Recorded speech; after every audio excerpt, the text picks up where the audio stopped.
अब मुझे लगता है बुर्का पहन के अपने व्लॉग्स बनाने शुरू कर दो, अगर मेरा चैलेंज एक्सेप्ट नहीं करते तो। व्हाट्सएप पे भेजा, नंबर आ गया, फिर मैं स्टोरियाँ लगाने लग गया, अपनी वो स्टोरी चेक हो रही थी। फिर मैंने पायल से बोला कि तेरी फ्रेंड से मोहब्बत के में ले लिया, फिर कोई बात नहीं, मतलब शादी कर लूँगा मैं इससे, फिर कोई बात नहीं। और शादी करके मैंने फ़ोटो ही भेज दी फिर। अच्छा, आपने उनको बताया बिना शादी? हाँ हाँ। ये सच में ना बहुत ज्यादा शर्म आ रही है मुझे, मतलब ऐसा मैंने कभी सोचा नहीं था कि शादी के बाद 3-4 बच्चे होने के बाद मैं बॉयफ्रेंड से जाने से पहले एक बात जो बहुत बड़ी थी और जो अभी बहुत वायरल हो रही है कि अरमान जी के ऊपर एक केस चल रहा है और उस केस के लिए लोग बोल रहे हैं कि ऐसे इंसान को इस शो में आना ही नहीं चाहिए था जहाँ पे केस चल रहा है उनके ऊपर, देयर एलिगेशन। और इतना ही अपने दम पे लगा रखा है ना, तो अपनी बीवियों को बोलो कि आज से बच्चे मैं पैदा करूंगा। तुम्हारी बहुत सारी फोटोज दिखा दी मैंने प्रेग्नेंट, अब मैं प्रेग्नेंट होकर दिखाऊंगा अपने दम पे। दोस्तों आपको जैसे पता ही होगा, जब किसी का भांडा फूटता है ना भरे बाजार में, तो वो चकरा जाता है, बेसिक पैर की बातें करने लग जाता है। मलिक फैमिली, अरमान मलिक, कृतिका मलिक, पायल मलिक, कुछ ऐसे ही लोग हैं जिनका भांडा फूट जाने के बाद बिग बॉस में अब वो बेसिर पैर की बातें करने में लग गया, जिनका कोई भी दिमागी तंदुरुस्ती से नाता नहीं है। इन लोगों की इस बेसिर पैर की बातों का खंडन करना बहुत जरूरी है और इस वीडियो में हम वही करेंगे। आपको भी ये वीडियो देखने की बहुत सख्त जरूरत है, क्योंकि आपको पता चलेगा कि कैसे कुछ लोग अपने मतलब के लिए पूरी सोसाइटी को मिसलीड करने में लगे रहते हैं। आजकल की डिजिटल दुनिया में अपना मतलब चलता तो भाड़ में जाए जनता, ये ताल ठोक के ये पूरी फैमिली बता रही है और इसलिए आपका ये सब कुछ समझना बहुत जरूरी है। इनका सफेद झूठ सामने आना जरूरी है। बिग बॉस से आने के बाद जो ये कर रहे हैं ना, हमारी हरियाणी लैंग्वेज में इसको कहते हैं बावड़ापन। सच में ना बहुत ज्यादा शर्म आ रही है मुझे, मतलब ऐसा मैंने कभी सोचा नहीं था कि शादी के बाद 3-4 बच्चे होने के बाद मैं बॉयफ्रेंड से मिलूं। बावड़े हो गए हैं। अरमान भाई ने लगता है अपनी ऑडियंस को बेवकूफ समझा है और यही आज हम डिकोड करेंगे इस वीडियो में। कुछ मीम्स के साथ थोड़ा सा ह्यूमर का तड़का लगा के, मॉल को थोड़ा लाइट बना के ब्लंट ओपिनियन भी देंगे। ये वाली बात बहुत ध्यान से सुनिए तू। ऐसी कुछ मीम्स जो बहुत वायरल हो गई हैं, अगर वो आपको देखनी है, जिनमें सच्चाई का साफ पता चल रहा है, तो इस वीडियो के बीच में मैं कुछ ऐसी मीम्स भी शेयर करने वाला हूं, तो वो जरूर देखना। अरमान मलिक यही सोचता रहा बिग बॉस की चार दीवारी में कि वो सुपर इंटेलिजेंट है, पर उसकी मूर्खता मैं आप सबके सामने आज यहां रखूंगा। तो चलिए करते हैं अरमान मलिक की हवाबाजी वाली क्लैरिफिकेशंस का पोस्टमार्टम इस वीडियो में। ठीक है, मुझसे गलती हुई है, मैंने 2 शादी की है, उसके बावजूद भी मैंने पॉलीगैमी को प्रमोट नहीं किया, पर वहाँ पे मेरे मुद्दे कुछ ज़्यादा ही दिखा दिए थे मीडिया ने। ये पोल मैंने अपनी कम्युनिटी में भी कंडक्ट करी थी कल। अगर आपने पॉलीगैमी को प्रमोट नहीं किया मेरे भाई, तो आपने क्या किया है? मुझे तो लगता है कि आप पॉलीगैमी के वर्ल्ड टूर पे निकले हो अपनी दोनों बीवियों के साथ। कई लोग डॉक्टर बनना चाहते हैं, कई लोग इंजीनियर बनना चाहते हैं। मुझे लगता है तुम जैसे लोगों को वर्ल्ड पॉलीगैमी एसोसिएशन का वर्ल्ड एम्बेसडर बन जाना चाहिए, और मुझे लगता है यही आपका करियर टारगेट और करियर गोल है। हो सकता है तुमने प्रमोट नहीं किया होगा पॉलीगैमी को। किंगफिशर ने भी तो कभी बियर प्रमोट नहीं करी, वो तो सोडा ही प्रमोट करते हैं ना। ये जो पान मसाला कंपनी है वो भी तो इलायची ही प्रमोट करती है, पान मसाला थोड़ी बेचती है। उसके बाद आप बाहर से देख रहे हैं, आपकी जजमेंट जो है, देखो मैं उसके ऊपर कुछ कह नहीं सकता, पर मुझे जितना था, मेरे कोई एग्रीमेंट में नहीं लिखा कि मुझे झूठ बोलना है। मेरे साथ इतनी चीज़ें हुई हैं, वहाँ पे मीडिया आई है, सब चीज़ें हैं, उसके बाद मैं कह रहा हूँ कि बिग बॉस 100% स्क्रिप्टेड नहीं है। अच्छा, तो अपनी कन्वीनियंस के हिसाब से बिग बॉस स्क्रिप्टेड नहीं है, वाह। तो शिवानी जो बाहर निकली है, जो लवकेश बाहर निकला है, जो विशाल पांडे और तुम खुद निकले हो, क्या वो वोट्स के आधार पे निकले हो? तो जो शो में क्लेम किया जाता है कि वोट्स के हिसाब से कंटेस्टेंट्स एलिमिनेट होते हैं, तो अगर स्क्रिप्टेड नहीं होता तो ऐसा क्यों होता कि वो सारे निकल गए और रह गए कृतिका जैसे लोग, तुम्हारी बीवी?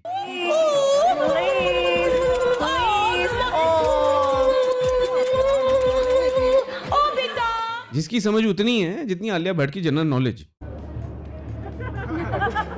साउथ अफ्रीका का प्रेसिडेंट पता है? Don't ask if you don't know, bro. Who is the president of India? Manmohan Singh.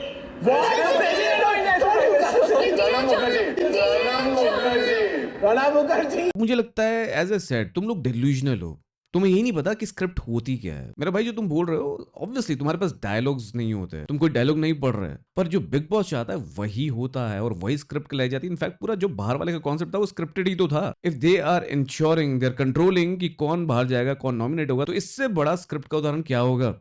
दोस्तों बाय द वे, आज ये जो मीम्स है ना, जिन पे हम रिएक्ट कर रहे हैं, ये सारे मीम्स आपको पता है ये मुझे कहीं से मिले, पर वो एक सीक्रेट है। बताऊं? श्मूज, स्मूच नहीं है, श्मूज। श्मूज ये एक ऐसा नाम है जो आपकी जिंदगी में बदलाव ला सकता है, आनंद का बहाव ला सकता है। तो सुनो हुआ क्या, मेरा क्रिएटर फ्रेंड है, उसने मुझे कुछ मीम्स भेजे, कहता भाई इस पे रिएक्ट करो यार, इस पे रिएक्ट करोगे तो दूध का दूध पानी का पानी हो जाएगा। और मैंने कहा वाह, ये कहाँ से मिले तुझे? तो उसने बोला कि मैंने स्मूज किया। मैंने कहा स्मूच? तो उसने कहा नहीं भाई, स्मूच नहीं, श्मूज। और तब मुझे पता चला कि श्मूज इनफैक्ट भारत देश का इकलौता डेटिंग प्लेटफॉर्म है जहाँ फिल्टर वाली फोटोज नहीं, ह्यूमर से आप किसी के करीब पहुंच सकते हैं। यहाँ अपनी मीम चॉइस से आप प्यार में पड़ते हैं। देखिए, कैटफिशिंग के जमाने में आपको सबको ही पता कि डेटिंग का क्या हाल हो रखा है, और इसलिए श्मूज एक परफेक्ट डेटिंग प्लेटफॉर्म है जहां आप मीम्स को रेट करते हो लेफ्ट और राइट स्वाइप करके। फनी लगा तो राइट, ना लगे तो लेफ्ट, और इसी के बेसिस पे ऐप आपको एक कंपैटिबल पार्टनर सजेस्ट करता है जो अगर आपको पसंद आए तो आप उसको स्मूज कर सकते हो, नहीं तो स्मूज कर सकते हो। और अगर सामने वाले ने भी आपको स्मूज कर दिया ना, then it's a perfect match. और फिर मैंने खुद पाया कि स्मूज से स्मूज का सफर ज्यादा लंबा नहीं होता। जहां वो हंसी वहीं वो फंसी।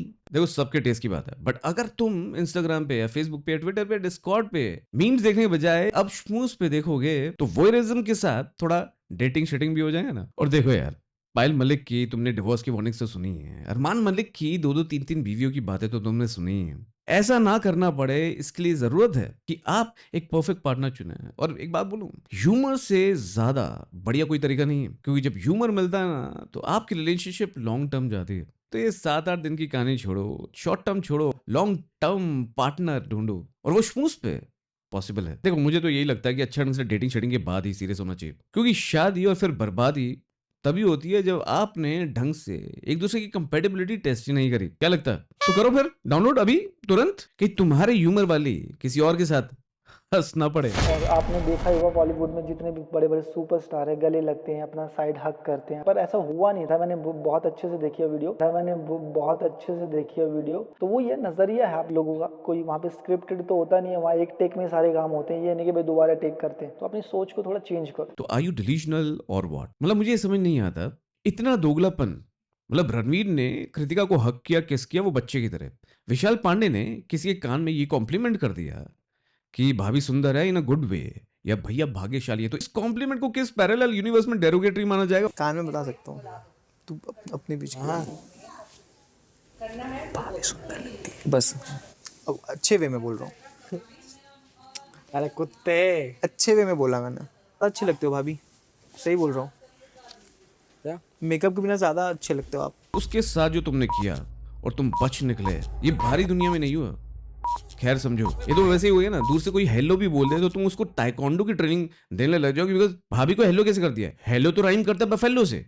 अबे यार, लॉजिक कहाँ है? मतलब एक बात बताओ मुझे, दूर से तेरी गली में कोई भाभी सुंदर है कह के निकल जाए तो क्या उसके पीछे भागेगा उसको मारने के लिए? स्पेशली जब कृतिका बाहर खड़ी चाय पी रही है बिकनी में, किस किस को रोकेगा? अबे ना समझ, violence is not the answer. और शायद तुझे नहीं पता कि तुझे वहां से निकाला क्यों नहीं। तुझे इसलिए नहीं निकाला बिकॉज तुम तीनों को बेइज्जत करना था प्रेस कॉन्फ्रेंस में। शायद तुझे ये भी नहीं समझ में आया। और आपको लगता है ये एक पॉलीगमस रिलेशनशिप, एक इलीगल रिलेशनशिप, एक नेशनल टीवी पे आप लोग जो प्रमोट कर रहे हैं, ये सही है? And that is why I call you guys delusional. जो तुम सोचते हो ना क्वेश्चन आंसर्स राउंड रख के अपने वीडियोस में, व्लॉग्स में, कि पब्लिक को बेवकूफ बना दोगे, ये वीडियो हर बार पब्लिक तुम्हें दिखाएगी। और इस वीडियो में जितने भी सवाल और जितने भी तरह से रैशनल के साथ मैंने क्रिटिसाइज करा ना तुम्हें, यही उदाहरण देगी तुम्हें बार बार कमेंट्स में। ध्यान रखना, इतना इजी नहीं है मेरी पब्लिक को बेवकूफ बनाना। बनाते रहे होगे पर अब नहीं। उन्होंने अपने बच्चों की तरह अरमान जी के साथ भी रहे। इवन जब मैं निकली थी तब मेरे को भी हक किया था उन्होंने, ठीक है। और एक औरत को ना टच से पता लग जाता है कि किस टच से इंसान हमें टच कर रहा है, किस इंटेंशन से। सोच तो आपने देख ही ली होगी ना, जहाँ जिम वाली वीडियो पे कमेंट कर रहे थे, वो वीडियो देख लेना, मेरे इंस्टाग्राम पे पड़ी हुई है, आंखें खुल जाएंगी आप। पायल जी, आप तो नियत की बात ना ही करें तो अच्छा। जज के साथ बिठा देते हैं आपको सुप्रीम कोर्ट में, साफ साफ आपको पता चल जाएगा कौन सा कैमरा कौन नहीं है। बिकॉज आपको तो टच से नियत का पता चल जाता है, तो जैसे ही वो टच करेगा आपको, आप बता देंगी कौन मुजरिम है कौन नहीं है। दूर से किसी के टच से नियत का पता चल जाए, तो विशाल पांडे की नियत का कैसे पता चला आपको? विशाल पांडे के कॉम्प्लीमेंट को इतना ज्यादा आपने कैसे गलत मान लिया कि आपने बड़े शो में जाकर इतनी जल्दबाजी में ये सब कुछ बोल दिया, और वो भी गलत बोला। विशाल, ऑन कैमरा तुमने कुछ ऐसी बात बोली थी हाँ, जो मेरे हिसाब से बहुत गलत थी। चलिए मान लेते हैं औरत को नियत का पता चल जाता है, तो जो अरमान की नियत है जो वो यहाँ साफ बता रहे हैं इस वीडियो में, क्या वो आपको नहीं पता चली थी? कृतिका क्या था ना कि पायल की दोस्त थी, हाँ। और हमारे चीकू का जन्मदिन था, हाँ। तो वहाँ पे आए। वहाँ पे आते ही बस आंखें मिली, हाँ। और थोड़े दिन बाद हमने 2-4 दिन बाद मैंने फोटो ली थी वहाँ। हाँ। तो आजकल, उस टाइम भी क्या, आजकल भी ऐसे ही होता है, अगर आप किसी पार्टी में फोटो लो और फोटो देनी है तो अब तो चलो ड्रॉप हो जाता है, नहीं तो व्हाट्सएप पे भेज देते हैं। व्हाट्सएप पे भेजा, नंबर आ गया, फिर मैं स्टोरियाँ लगाने लग गया, अपनी वो स्टोरी चेक हो रही थी। फिर मैंने पायल से बोला कि तेरी फ्रेंड से मोहब्बत के में ले लिया, कि कोई बात नहीं, मैं शादी कर लूंगा वैसे। कह रही कोई बात नहीं, और शादी करके मैंने फोटो ही भेज दी फिर। अच्छा, आपने उनको बताया बिना शादी की? हाँ, ये नहीं पहले बता दिया था, बता दिया, मजाक में ले लिया ना आपने। मैंने बोला शादी कर लूंगा, कह रही है कोई बात नहीं। मैंने शादी करके फोटो भेजी तो उन्होंने बोला ये क्या बात है। शादी कहाँ हुई है? ये कोर्ट मैरिज हुई। कोर्ट मैरिज की। अलग ही लेवल की एलियननेस है आप लोगों में। वो हर बात है कि मुझे तरस आता है आप पे, कैसे आपको बेवकूफ़ बना दिया कृतिक और अरमान ने, और आप झांसे में आ गए इनके बस कुछ चंद व्यूज़ के चक्कर में। होता है जब इंसान वीक होता है तो हर चीज़ एक्सेप्ट कर लेता है और उसको ऐसे बताता है जैसे उसमें तो कोई प्रॉब्लम ही ना हो। अब इमेजिन करिए, पायल को तो नहीं पता, चलो वो डिल्यूजनल थी। ये जो सास हैं, जो कृतिका की मम्मी है, उन्होंने अरमान भाई को सोने में तोला है और वो बड़ा बोस्ट कर रहे थे इस चीज़ को। शादी में इसकी मम्मी ने 2 किलो गोल्ड दिया था, पाँव में चांदी की चप्पल। बता दूं क्या? सब बता दो। हाँ, जो मैंने लेके बोला आई थी मैं, सब बता दो। 2 गोल्ड की है, पैसा वाली हो यार तुम तो। सोने में तुलते हुए जब आपने पति को देखा तो क्या नियत नहीं समझ में आई? या जब अरमान जिस तरह नेजी को देखता था बिग बॉस में, क्या वो देख के आपको अरमान की नियत नहीं समझ में आई?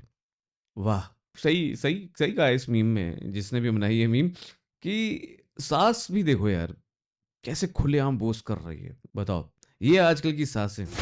जो सना ड्रेस पहनती थी बिग बॉस में, देखो मुझे 2 दिन पहले पता था और उसको 2 महीने पहले पता था। वो सारे कपड़ों का शूट करके आई थी बकायदा। हाँ, मतलब वही एक ऐसी कंटेस्टेंट थी जैसे जो वो ड्रेस, जैसे उसने वीकेंड के बार पे जो ड्रेस पहनी ना, उसको ऑलरेडी वो शूट करके आ चुकी है। अच्छा, तुम्हारे पास 2 दिन थे तभी तुम यूके 07 राइडर को बॉक्सिंग चैलेंजेस दे रहे थे। बोल रहा है 1-2 घूसे दीवार में मार मुर के अपने आप को बॉक्सर समझने लग गया भाई। तो पहले ये सुन लो, फिर इसका वहम भी खत्म करते हैं। It's open to everyone, boxing challenge open to anyone. भाई तेरा चैलेंज ना मैं लेता हूँ। वो भी 1 नहीं, 2 नहीं, 3 नहीं, बार बार हर रोज मल्टीपल वीडियोस बना के। अरे मूर्ख इंसान, वो बंदी 2011 में फेमिना मिस इंडिया में पार्टिसिपेट कर चुकी है, मॉडल है, तो वो अपने फैशन पे ध्यान नहीं देगी तो तुम दोगे क्या इस तरह के फैशन पे ध्यान? और तुम तो मत ही बोलो अरमान कि तुमने प्लानिंग नहीं करी, और प्लानिंग नहीं करी होती तो पायल बाहर जाके डिवोर्स की बातें क्यों करती? बिग बॉस में आके, बिग बॉस के वीकेंड के बाहर पे आके मिर्ची क्यों लगाती? तो प्लानिंग किसने करी और किसने नहीं करी ये साफ है। इनफैक्ट सही बात करूं तो सना बिग बॉस में ऐसी दिख रही थी जैसे एक रनवे पे मॉडल चल रही हो, और तुम मॉडलिंग नहीं, बिग बॉस के घर में एक्टिंग कर रहे थे, नहीं तो ये फुटेजेस वायरल नहीं होती और बाहर तुम्हारी बीवी थंबनेल्स के साथ क्लिकबेट नहीं कर रही होती। तो भाई मुझे ऐसा लगता है कि जो ये विनर बनाया गया है, ये कहीं ना कहीं जजमेंट थी, और उसके बाद जितना भी शो आपने देखा है वो बिना स्क्रिप्ट का था। उसको बाहर वाला बना के सेव कर दिया। मुझे नहीं लगता वो डिजर्विंग है। डिजर्विंग अगर था कोई तो रणबीर भाई था, और पूरी जिंदगी वही रहेगा। उसके बाद तुम किसी को बनाओ किसी को ना बनाओ। देखो अरमान, इसको बोलते हैं प्रॉपर चाटुकारिता। रणवीर को विनर मानना, अपने को नहीं मानना। आप किसी शो में गए विनर बनने यार, खेलने, किसी और की चाटुकारिता करने नहीं, कि जो एंड तक उसकी चाटुकारिता कर रहे थे और अभी भी बाहर आके यही कर रहे हो, यही राग कर रहे हो। इससे फिल्में नहीं मिलती मेरे दोस्त। और वैसे भी बॉलीवुड ऑडिशन में डायलॉग बोलने पड़ते हैं, और ये नहीं बोलना होता कि रणवीर का चमचा हूं, या अपनी बीवी को चुप नहीं करवाना होता जब उसकी बेइज्जती हो। कोई बात नहीं, कैप्टन। तेरे लिए एक कहावत है अंग्रेजी में, he who speaks too much says many a foolish things। Hindi में मतलब जो आदमी बहुत ज्यादा बोलता है ना, वो अक्सर बेवकूफी की बात करता है। तो ये मेरे को क्या नहीं है? मैं देखो एक कहावत सुना रहा हूँ कि ज्यादा बोलने का ये डेंजर होता है। हीरो बनना चाहता है अपनी अच्छी एक्टिंग से, हीरो वर्शिपिंग से नहीं। और तुम और तुम्हारी बीवी लिटरली बिग बॉस में जाकर रणवीर के नौकर बन गए, उससे ज्यादा कुछ नहीं। तो हीरो हीरोइन बनने का सपना तो छोड़ दो। ये बात बिल्कुल ठीक है। देखो अगर बिग बॉस के घर में हैं, अगर वहाँ मसाला नहीं है तो कोई देखने नहीं आएगा। अगर आप सोच के देखो, अगर बिग बॉस के घर में 4 दिन लड़ाई ना होना, बिग बॉस को देखने वाले ना, मैं कह रहा हूँ जहाँ 100% लोग होते हैं ना, वहाँ 60% हो जाएंगे। इसलिए तुमने सोचा कि थोड़ी सी लड़ाई दे दूं बिग बॉस को तो मजा आ जाएगा। पर तुम्हें ये नहीं समझ में आया कि वो तुम्हारे को आराम से नंगा करने की प्लानिंग कर रहे हैं। वही से वैसे ही जैसे मुर्गे को हलाल करने से पहले उसको खिलाया पिलाया जाता है। तुमको वहां नौकर का दर्जा मिला और बाहर तुम्हारी असलियत सामने आई, जैसे ये सारी स्टोरीज। तुम्हें लगता है कि इक्के दुक्के कमेंट्स जो पॉजिटिव होते हैं, उनका जब तुम राग गाते हो कि वो पैसे दे के नहीं लिखवाए जाते। नेक्स्ट कमेंट है पिंकी पांडे का। बिग बॉस के बाद से आप तीनों मुझे बहुत पसंद हो, आप लोग रियल लगते हो। तो भाई ये देखो, ये कमेंट पैसे दे के नहीं होते। तो पैसे देख के तो ये कमेंट्स भी नहीं लिखवाए जाते अरमान। और फिर कोई पूछे इंटरव्यू में तो तुम्हारी बीवी उस क्वेश्चन को पास कर देती है। कि आपके जाने से पहले एक बात जो बहुत बड़ी थी और जो अभी बहुत वायरल हो रही है कि अरमान जी के ऊपर एक केस चल रहा है और उस केस के लिए लोग बोल रहे हैं कि ऐसे इंसान को शो में आना ही नहीं चाहिए था जहाँ पे केस चल रहा है उनके ऊपर। I am not suppose to say anything on this और मैं पूरा मुझे विश्वास है हमारे न्यायपालिका। और तुम कहते हो कि हवाबाजी नहीं कर रहे हो इसलिए इंटरव्यूज नहीं दे रहे हो। ये सोचो मैंने हवाबाजी के लिए ना इंटरव्यू तक नहीं किए। ये लोग 6 दिन से मुंबई में जगह जगह गली गली और हमारे नाम के इंटरव्यू सारे थंबनेल हमारे शिवानी के एक एक इंटरव्यू उठा लो, उसने हमारे नाम के इंटरव्यू दिए हर जगह। तो समझ सकते हो ना कि पहले फैमिली जरूरी है, मीटअप तो हम कभी भी रख लेते। जबकि असलियत ये है कि इन सवालों से बचने के लिए तुम इंटरव्यूज नहीं दिए, तुम घर भाग गए। तुम्हें अपनी फैमिली से मिलने की जल्दी नहीं थी। अगर इतनी जल्दी होती तो बिग बॉस में क्यों पड़े रहते। जल्दी फैमिली से मिलने की नहीं थी मेरे दोस्त, जल्दी थी घर में सेफ पहुंचने की। और फिर कहते हो कि शिवानी कुमारी को इतने लोग मिलने आए, लवकेश को इतने लोग मिलने आए, विशाल पांडे को इतने लोग मिलने आए, हमें नहीं मिलने आए क्योंकि हमने इंस्टाग्राम पे बताया नहीं था। नहीं, जब मुंबई से निकलने वाले थे एयरपोर्ट के लिए तभी स्टोरी डाल दी थी कि मैं कानपुर के रेलवे स्टेशन पे इतने बजे आऊंगी। जब ऑलरेडी जिसको पता है इतने बड़े शो से निकल के आया है, उसके एक स्टोरी डालने से पूरा यूपी जो सपोर्ट कर रहा था वो तो आएगा ही भाई, ऑब्वियस सी बात है। अगर हम स्टोरी डाल देते तो जो हमारे लिए भी आते। ये सोचो मैंने हवाबाजी के लिए ना इंटरव्यू तक नहीं की। तुम्हारा बचपना किसी और को दिखाना, तुमने इसलिए नहीं बताया था कि तुम्हें पता था अगर तुम बताओगे तो कहीं वहीं से लोग तुम्हें उठा के ना ले जाएं, तुम्हारे मुंह पे कालिक ना पोत दें। इससे बचने के लिए तुमने ये किया, ना कि अपनी फैमिली से जल्दी से मिलने के लिए। पर अभी मैं बहुत सारे लोगों के ऐसे इंटरव्यू देख रहा हूँ कि हर जगह अरमान का थंबनेल, हर जगह पायल का थंबनेल, हर जगह अरमान का थंबनेल। तो भाई अपने दम पे भी तो कुछ कर लो। अंदर भी अरमान चाहिए था तुम्हें, बाहर भी अरमान चाहिए। अपने दम पे कुछ करो, अपनी बातें बताओ लोगों को और बोलो। जब कोई मेरे बारे में पूछे ना तो उसको बोला करो नो कमेंट, और कोई बात पूछो उसके बाद अपने व्यूज चेक करना और अपनी पब्लिसिटी चेक करना। इससे ज्यादा मूर्खता का उदाहरण कोई और हो नहीं सकता। अगर ऐसा होता ना, अपने दम पे ही सब कुछ होता, हर कोई अपने दम पे ही सब कुछ करता, तो मीडिया चलता ही नहीं। मीडिया का काम क्या होता? जो समाज में हो रहा है उसको सामने लेकर आना, वो बताना, वो इन्फॉर्मेशन देना। और जितने भी ओपिनियन चैनल्स होते हैं, कमेंट्री चैनल्स होते हैं, जो अवेयरनेस फैलाते हैं, अपना ओपिनियन देते हैं, अपने पर्सपेक्टिव्स देते हैं, जिससे दिमागी पर्सपेक्टिव खुले, अलग अलग आइडियाज एक्सचेंज हों, वो तो फिर होगा ही नहीं ना। क्योंकि तुम्हारे हिसाब से तो सब कुछ अपना ही होना चाहिए, और अपना ही होना चाहिए तो मतलब तुम अपने ऑडियंस को भी यही कह रहे हो ना कि तुम्हारे व्लॉग्स के नीचे वो अपनी बातें करें। भैया आपकी बीवी तो प्रेग्नेंट हो गई, पर बताऊं भैया मेरे साथ आज क्या हुआ। अबे मूर्ख, तुम जो दिखाओगे उसी पे तो बात करेगी जनता। पहले जनता की खा के उनसे व्यूज बढ़ाते हो, फिर उनका मुंह बंद करने की कोशिश करते हो कि कुछ बोलना मत, बस देखते रहो आंखें बंद करके। तो कम्युनिटी सेक्शन क्यों खुला हुआ है? बंद कर दो उसको। और तुम्हारा लॉजिक देखा जाए तो पूरी मीडिया को इस दुनिया से ही खत्म कर देना चाहिए फिर तो। और इतना ही अपने दम पे लगा रखा है ना, तो अपनी बीवियों को बोलो कि आज से बच्चे मैं पैदा करूंगा और उन बच्चों को मैं पैदा करके उस पर अलग अलग थंबनेल्स बनाऊंगा। अब मैं प्रेग्नेंट होकर दिखाऊंगा अपने दम पे। मुझे बहुत खुशी हुई, कृतिका टॉप 5 तक रही। कांग्रेचुलेशन कृतिका, बहुत अच्छा खेला आप लोगों ने। मुझे बहुत अच्छा लगा, लोगों की जल रही थी भाई।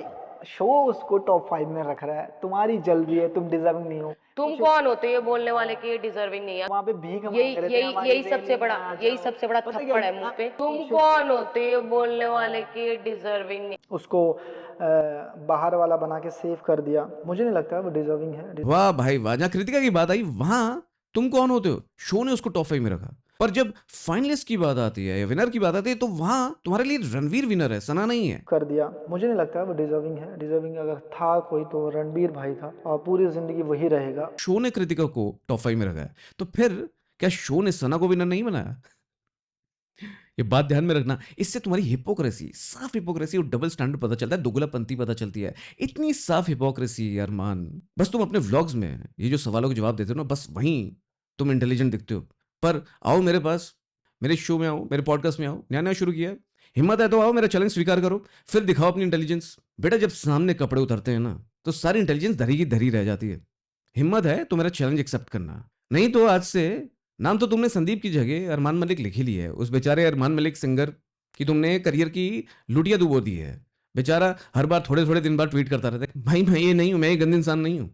तो नाम तो तुमने चेंज कर लिया, अब मुझे लगता है बुर्खा पहन के अपने व्लॉग्स बनाने शुरू कर दो, अगर मेरा चैलेंज एक्सेप्ट नहीं करते तो। अरे इतनी भी मर्दानगी नहीं है, या बस व्लॉग्स में रटे रटाए क्वेश्चंस के आंसर देने की ही मर्दानगी है, या किसी को 4 दीवार में एक सिक्योर एनवायरनमेंट में इस तरह से जलील करने की ही मर्दानगी है। तो गाइस ये था मेरा ब्लंट क्रिटिसिज्म, बिकॉज मैं ब्लंट क्रिटिसिज्म में ही बिलीव करता हूँ। बातें बुरी लग सकती हैं पर बातें सच्ची हैं, बातें बिटर हो सकती हैं पर झूठी नहीं है। तो गाइस जैसा ये वीडियो साबित कर ही देता है कि इस फैमिली की सारी बातें हवा में होती हैं, जिनका रियलिटी से दूर दूर तक कोई नाता ही नहीं होता। अब मैं आप पे छोड़ता हूँ कि इस वीडियो को आप कहाँ तक पहुंचाएंगे और इनकी ऐसी उल जुलूल बातें जो मूर्खतापूर्ण है उनका जवाब आप देंगे और भरपूर देंगे। आपको मैनिपुलेट ना कर पाए, आपको कोई मिसलीड ना कर पाए, इसलिए इस चैनल पे मैं इस तरह की वीडियोस, इस तरह के डीकोड्स और ओपिनियंस लाता रहता हूँ और लाता रहूंगा। पर आपको भी लगता है कि ऐसे कुछ और लोग भी हमारे समाज में हैं, सोशल मीडिया पे हैं, ऐसे कुछ और इन्फ्लुएंसर्स हैं जो आपको मैनिपुलेट कर रहे हैं, लोगों को बेवकूफ समझ रहे हैं, तो आप मुझे डीएम कर सकते हैं, मेरा ईमेल लिख सकते हैं, वहां ईमेल कर सकते हैं, या आप हमारी कम्युनिटी में ज्वाइन हो सकते हैं, वहां चर्चा कर सकते हैं।